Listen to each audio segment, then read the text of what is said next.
ಇವರ ವಿಗ್ನಿಂದಲೇ ಇವರಿಗೆ ಕಂಟಕ ಶುರುವಾಗಿತ್ತು ಅಂತ ಚಂದಾ ಪಾಂಡೆ ಅಮ್ಮಾಜಿಯವರು ಹೇಳಿದರು. ಯಾವುದೇ ಪ್ಯಾಟ್ರನ್ನಿನ ಶನಿ ರೂಲ್ ಮಾಡೋಕ್ಕೆ ಶುರುವಾದಾಗ, ನಾನು ದರ್ಶನ್ ಬಗ್ಗೆ ಹೇಳ್ತಾ ಇದ್ದೆ, ಅವರ ವಿಗ್ಗೂ ಕೂಡ ಅಹಂಕಾರ.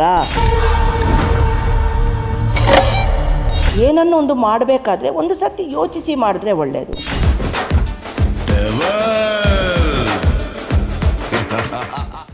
ಈಗಾಗಲೇ ಚಿತ್ರದುರ್ಗದ ರೇಣುಕಾಸ್ವಾಮಿ ಅವರ ಕೊಲೆ ಪ್ರಕರಣದಲ್ಲಿ ನಟ ದರ್ಶನ್ ಅವರು ಆರೋಪಿ ಸ್ಥಾನದಲ್ಲಿ ನ್ಯಾಯಾಂಗ ಬಂಧನದಲ್ಲಿರೋದು ನಮ್ಮೆಲ್ರಿಗೂ ಗೊತ್ತೇ ಇದೆ.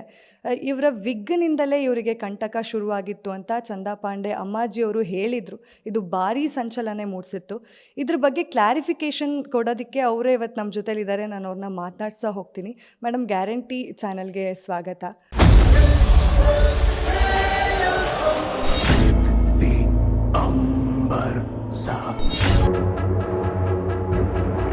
ಇವರ ವಿಗ್ನಿಂದಲೇ ಇವರಿಗೆ ಕಂಟಕ ಶುರುವಾಗಿತ್ತು ಅಂತ ಚಂದಾ ಪಾಂಡೆ ಅಮ್ಮಾಜಿಯವರು ಹೇಳಿದರು. ಯಾವುದೇ ಪ್ಯಾಟ್ರನ್ನಿನ ಶನಿ ರೂಲ್ ಮಾಡೋಕ್ಕೆ ಶುರುವಾದಾಗ, ನಾನು ದರ್ಶನ್ ಬಗ್ಗೆ ಹೇಳ್ತಾ ಇದ್ದೆ, ಅವರ ವಿಗ್ಗೂ ಕೂಡ ಅಹಂಕಾರ. ಏನನ್ನು ಒಂದು ಮಾಡಬೇಕಾದ್ರೆ ಒಂದು ಸರ್ತಿ ಯೋಚಿಸಿ ಮಾಡಿದ್ರೆ ಒಳ್ಳೆಯದು.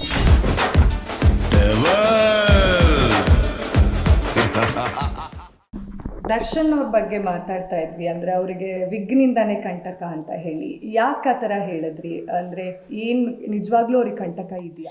ಇಲ್ಲಿ ಇನ್ನೊಂದು ಪದನ ಸರಿಪಡ್ಸೋಕ್ಕೆ ಇಷ್ಟಪಡ್ತೀನಿ. ವಿಗ್ಗಿನಿಂದಲೇ ಅಲ್ಲ, ವಿಗ್ಗಿನಿಂದಲೇ ಅನ್ನೋಕ್ಕೂ ಅನ್ನೋಕ್ಕೂ ಡಿಫ್ರೆನ್ಸ್ ಇರುತ್ತೆ. First point. ಇಲ್ಲಿ ಏನಾಗುತ್ತಪ್ಪ, ಯಾವುದೇ ಒಂದು ವ್ಯಕ್ತಿಗೆ, ಅದರಲ್ಲೂ ಎಸ್ಪೆಷಲಿ ಗಣ್ಯ ವ್ಯಕ್ತಿ ಅಂದರೆ ಹೆಸರಾಂತ ವ್ಯಕ್ತಿಗಳಿಗೆ ಜನರಲಾಗಿ ಶನಿ ಯಾವುದೇ ಪ್ರಭಾವ ಬೀರಿದ್ರು, ಅಂದರೆ ಸಾಡೆ ಸಾತಿ ಶನಿ, ಡಾಯಿ ಶನಿ, ಅಷ್ಟಮ ಶನಿ, ಪಂಚಮ ಶನಿ, ದಶ ಭುಕ್ತಿ, ಯಾವುದೇ ಪ್ಯಾಟ್ರನ್ನಿನ ಶನಿ ರೂಲ್ ಮಾಡೋಕ್ಕೆ ಶುರುವಾದಾಗ ಯಾವ ವ್ಯಕ್ತಿ ಯಾವುದಕ್ಕೆ ಜಾಸ್ತಿ ಪ್ರಾಮುಖ್ಯತೆಯನ್ನು ಕೊಡ್ತಾರೆ ಅದನ್ನು ಡೌನ್ಫಾಲ್, ಕೆಳಗಿಳಿಸ್ತಾನೆ. ಯಾಕೆ ಅಂದರೆ, ನನಗೆ ಚೆನ್ನಾಗಿದ್ದ ಕಾಲದಲ್ಲಿ ನಾನೇನಾದರೂ ದರ್ಪ ತೋರಿಸೋದು, ಅಹಂಕಾರ ತೋರಿಸೋದು, ಇನ್ನೊಬ್ಬರಿಗೆ ಕೀಳರಿಮೆ ಮಾಡಿಸಿದಾಗ ಆಗುವಂತಹ ಒಂದು ಸೈಡ್ ಎಫೆಕ್ಟ್, ಶನಿಯ ಒಂದು ತತ್ವ. ಇಲ್ಲೇನಾಗುತ್ತೆ, ಶನಿದು ಮೇನ್ ಕ್ಯಾರೆಕ್ಟರ್ ಏನಂದರೆ ನೋವಿನ ತಿಳುವಳಿಕೆಯನ್ನು ಕೊಡ್ತಾನೆ. ಅಂದರೆ ಶನಿ ಜ್ಞಾನಕಾರಕ. ನಾನು ದರ್ಶನ್ ಬಗ್ಗೆ ಹೇಳ್ತಾ ಇದ್ದೆ, ಅವರ ವಿಗ್ಗೂ ಕೂಡ ಒಂದು ಇದರಲ್ಲಿ ಸೇರ್ಪಡೆಯಾಗಿದೆ.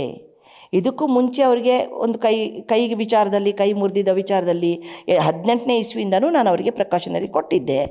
ಆದರೆ ಇಲ್ಲಿ ಈ ಸಂದರ್ಭದಲ್ಲಿ ಏನಾಯಿತು, ಇವಾಗ ಜೈಲು ಹೋಗೋಕ್ಕಿಂತ ಮುಂಚೆ ಇನ್ನೊಂದು ಕೈ ಮುರಿದಿತ್ತು.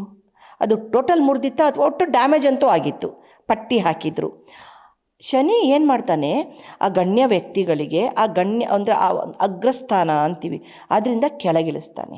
ದರ್ಪ, ಅಹಂಕಾರ, ಕೀಳರಿಮೆ, ಅವ್ಯಾಚ್ಯ ಪದಗಳು, ಇದನ್ನೆಲ್ಲ ಬಳಸಿಬಿಟ್ಟು ಇನ್ನೊಂದು ವ್ಯಕ್ತಿಗೆ, ಇನ್ನೊಂದು ಶರೀರಕ್ಕೆ, ಇನ್ನೊಂದು ಆತ್ಮಕ್ಕೆ ನೋವು ಕೊಟ್ಟಾಗ ಆ ನೋವೇನು ಅನ್ನುವುದನ್ನು ತೋರಿಸುವಂಥ ಜ್ಞಾನಕಾರಕ ಶನಿ. ಆ ವಿಚಾರವಾಗಿ ನಾನು ಮಾತಾಡಿದ್ದು. ಶನಿ ಅದು ಅಂದಾಗ ವಿಗ್ಗಿಗೂ ಶನಿಗೂ ಏನು ಸಂಬಂಧ ಅನ್ನೋ ಪ್ರಶ್ನೆ ಅಲ್ಲಪ್ಪ. ವಿಗ್ ಅಂದರೆ ಹೇರ್ಸ್, ತಲೆಯ ಕೂದಲನ್ನು ರೂಲ್ ಮಾಡೋದು ಶನಿ ಜಾತಕದ ವಿಚಾರಕ್ಕೆ ಬಂದಾಗ. ಈಗ ಅವ್ರ ಜಾತಕ ನಾನು ನೋಡಿಲ್ಲ, ಆದರೂ ನಾನು ಪ್ರೆಡಿಕ್ಟ್ ಮಾಡಿದ್ದೆ, ಮುಂಚೆನೂ ಮಾಡಿದ್ದೆ, ಈಗಲೂ ಅದನ್ನೇ ಹೇಳ್ತಾ ಇದ್ದೀನಿ. ಅಂದರೆ ಒಂದು ವ್ಯಕ್ತಿಯ ಒಂದು ಏನು ದೇಹದ ಒಂದು ಪ್ರವೃತ್ತಿ ಇರ್ತಲ್ಲ, ಬೆಳವಣಿಗೆ, ಅವರ ಹೈಟ್ ಇರ್ಬೋದು, ಅವರ ಪರ್ಸನಾಲಿಟಿ ಇರ್ಬೋದು, ಇದನ್ನು ನೋಡಿಯೂ ಕೂಡ ಅವರಿಗೆ ಯಾವ ಪ್ಲ್ಯಾನೆಟ್ ರೂಲ್ ಮಾಡ್ತಾ ಇದೆ, ಯಾರು ಅವನಿಗೆ ಕಾರಕನ ಮಾರಕನ ಕಂಡುಹಿಡಿಬೋದು. ಕರೆಕ್ಟಾದ ವಿದ್ಯೆ ಕಲಿತವ್ರಿಗೆ ಮಾತ್ರ ಇದು ಗೊತ್ತಾಗುತ್ತೆ. ಅದರ ಜೊತೆಗೆ ಆ ವಿಗ್ ಅಂತ ಏನು ಹಾಕಿಸ್ಕೊಂಡ್ರಲ್ವ, ಅದು ಒಂಥರ ಉರಿಯೋ ಬೆಂಕಿಗೆ ತುಪ್ಪ ಸುರಿದಂಗೆ ಆಗೋಯ್ತು. ಒಂದು ಪಾಯಿಂಟು, ಆ ಒಂದು ಹೇರ್ ಸ್ಟೈಲ್, ಅವ್ರದ್ದು ನೈಜ ಕೇಶ ವಿನ್ಯಾಸವನ್ನು ಬದಲಾವಣೆ ಮಾಡಿಸ್ಕೊಂಡ್ಬಿಟ್ರು. ಅದೇ ವಿಗ್ಗನ್ನು ಅವರ ಒರಿಜಿನಲ್ ಹೇರ್ ಸ್ಟೈಲಿಗೆ ಮಾಡಿಸಿದ್ದಿದ್ರೆ ಇಷ್ಟೊಂದು ದುರಂತ ಆಗೋ ಸಾಧ್ಯತೆ ಇರಲ್ಲ. ಏನಾಗುತ್ತೆ, ಶನಿ ಜ್ಞಾನಕಾರಕ ಅಂದಾಗ ಅವನು ಮನಸ್ಸಿನ ಮೇಲೆ, ಯೋಚನಾ ಧಾರೆಯ ಮೇಲೆ ಪ್ರಭಾವವನ್ನು ಬೀರ್ತಾನೆ. ರಾಂಗ್ ಡಿಸಿಷನ್ಸ್ ತಗೊಳ್ಳೋವಂಥದ್ದು, ದುಡುಕುವಂತಹ ಸ್ವಭಾವ ತರುವಂಥದ್ದು, ಹಿಂದು ಮುಂದೆ ಯೋಚನೆ ಮಾಡದೆ ಆ್ಯಕ್ಷನ್ ಮುಂದುವರೆದು ಬಿಡೋದು, ಇದನ್ನು ತಂದು ಕೊಡ್ತಾನೆ. ಆ ವಿಚಾರವಾಗಿಯೇ ನಾನು ಹೇಳೋಕ್ಕೆ ಹೊರಟಿರೋದು. ಇದು ಅವರೊಬ್ಬರಿಗೆ ಅಂತಲೇ ಅಲ್ಲ, ಪ್ರತಿಯೊಂದು ವ್ಯಕ್ತಿಯ ಮೇಲೂ ಇದೇ ತರಹದ ಪ್ರಭಾವಗಳು ಬೀರ್ತಾನೆ ಶನಿಯಾದವನು, ಆಯಿತಾ. ಅದರ ಜೊತೆಗೆ ಇನ್ನೂ ಕೆಲವೆಲ್ಲ ಅವರು ಸಣ್ಣ ಸಣ್ಣ ಸಣ್ಣ ತಪ್ಪುಗಳನ್ನು ಮಾಡ್ಕೊತಾ ಬಂದರು. ಇಲ್ಲಿ ಏನಾಗುತ್ತಪ್ಪ, ಕೆಲವೊಮ್ಮೆ ಅವ್ರಿಗೆ ಹೇಳಬೇಕು ಅಂದರೆ ಅವ್ರ ಜೊತೆಯಲ್ಲಿರೋರು ಅಥವಾ ಅವ್ರಿಗೆ ಯಾರು ಗೈಡ್ ಮಾಡ್ತಿರ್ತಾರೆ, ಮಾರ್ಗದರ್ಶಕರು, ಅವರ ಪೊಸಿಷನನ್ನು ನೋಡಿಕೊಂಡು ಕೆಲವರು ಬಾಯಿ ಬಿಡಲ್ಲ. ಇದು ತಪ್ಪಾಗೋದು. ನಮ್ಮ ಸಮಾಜದಲ್ಲಿ ಇದರಿಂದಾನೇ ಸಾಕಷ್ಟು ಜನಗಳು, ಗಣ್ಯ ವ್ಯಕ್ತಿಗಳು ತಮ್ಮ ತಮ್ಮ ಸ್ಥಾನಮಾನಗಳನ್ನು ಕಳ್ಕೊಂಡಿದ್ದು ನಾವು ನೋಡಿದ್ದುಂಟು. ಯಾಕೆಂದರೆ ಜೊತೆಯಲ್ಲಿರೋರು, ಮಾರ್ಗದರ್ಶಕರು, ಅವರು ಒಂದು ಕೇಳಕ್ಕೆ ಬಂದಾಗ ಅವರು ನನ್ನ ಹತ್ರ ಬಂದಿರುವಂಥ ಒಂದು ಸಣ್ಣ ಮಗುವಿನ ರೂಪದಲ್ಲಿ ಟ್ರೀಟ್ ಮಾಡಿ ಅವರು ಗಣ್ಯರು ಅನ್ನೋದನ್ನು ಪಕ್ಕಕ್ಕಿಟ್ಬಿಟ್ಟು ಅವರು ಒಂದು ಸಾಮಾನ್ಯ ವ್ಯಕ್ತಿಯ ರೂಪದಲ್ಲಿ ಮಾರ್ಗದರ್ಶನ ಕೊಟ್ಟರೆ ಇಂತಹ ಅನಾಹುತಗಳು ಆಗೋದಿಲ್ಲ. ನಾವು ಅದನ್ನು ಮಾಡಬೇಕಾಗಿದೆ. ಈ ಮುಖ್ಯನ ಏನಾಗುತ್ತೆ, ನಾವಿವಾಗ ಇದು ಮಾತಾಡ್ತಾ ಇದ್ದೀವಿ, ಸಾಕಷ್ಟು ಪ್ರೇಕ್ಷಕರು ನೋಡ್ತಾರೆ, ಅಟ್ಲೀಸ್ಟ್ ಒಂದು 10 ಜನ ಅಳವಡಿಸ್ಕೊಳ್ಳಿ ಬಿಡಿ ಅಲ್ವಾ.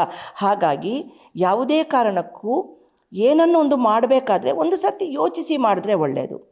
ಸೊ ಇಲ್ಲೇನಾಗುತ್ತೆ, ಯಾವುದೇ ಒಂದು ಇದೆಲ್ಲವೂ ಕೂಡ ಯಾರು ಧರ್ಮವನ್ನು ನಂಬ್ತಾರೆ, ದೇವರನ್ನು ನಂಬ್ತಾರೆ, ಗುರು ಹಿರಿಯರಲ್ಲಿ ಗೌರವವನ್ನು ಇಟ್ಕೊಂಡಿರ್ತಾರೆ ಅವ್ರಿಗೆ ಮಾತ್ರ ಸೀಮಿತ. ಯಾಕೆಂದರೆ ನಾಸ್ತಿಕರು ಏನು ಮಾಡ್ತಾರೆ, ಅವ್ರು ಏನಾದರೂ ಏನೋ ಒಂದಾಯಿತು, ಕೇರ್ಲೆಸ್ನೆಸ್, ಆಗಲ್ಲ ಅಂತಲ್ಲ, ಆಗುತ್ತೆ, ಆಗಿದೆ, ಅವರು ಅದನ್ನು ತಗೊಳ್ಳಲ್ಲ.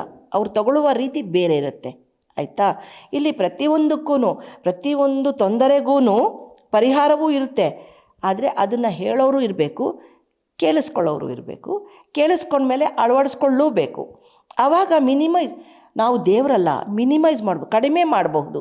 ಯಾವುದೇ ಒಂದು ದೊಡ್ಡದಾದ ಆಗಬಹುದಾದಂಥ ಅನಾಹುತ, ಅಪಘಾತಗಳು, ಇಂತಹ ಒಂದು ಕೆಟ್ಟ ಪ್ರಸಂಗಗಳನ್ನು ತಪ್ಪಿಸಬಹುದು.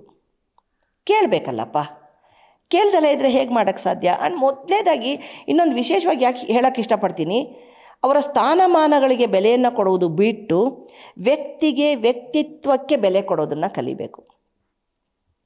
ಅವಾಗೇನಾಗುತ್ತೆ, ಪ್ರತಿಯೊಂದು ವ್ಯಕ್ತಿಯಲ್ಲೂ ಅಹಂಕಾರ ಅನ್ನೋದು ಅಥವಾ ನಂದೇ, ನಾನಿಲ್ಲದ್ರೆ ಇಲ್ಲ ಅನ್ನೋದು ಕಡಿಮೆ ಆಗತ್ತೆ.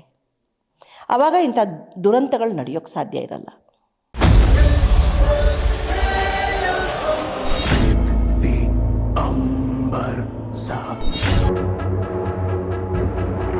ಇವರ ವಿಗ್ನಿಂದಲೇ ಇವರಿಗೆ ಕಂಟಕ ಶುರುವಾಗಿತ್ತು ಅಂತ ಚಂದಾ ಪಾಂಡೆ ಅಮ್ಮಾಜಿಯವರು ಹೇಳಿದರು. ಯಾವುದೇ ಪ್ಯಾಟ್ರನ್ನಿನ ಶನಿ ರೂಲ್ ಮಾಡೋಕ್ಕೆ ಶುರುವಾದಾಗ, ನಾನು ದರ್ಶನ್ ಬಗ್ಗೆ ಹೇಳ್ತಾ ಇದ್ದೆ, ಅವರ ವಿಗ್ಗೂ ಕೂಡ ಅಹಂಕಾರ. ಏನನ್ನು ಒಂದು ಮಾಡಬೇಕಾದ್ರೆ ಒಂದು ಸರ್ತಿ ಯೋಚಿಸಿ ಮಾಡಿದ್ರೆ ಒಳ್ಳೆಯದು.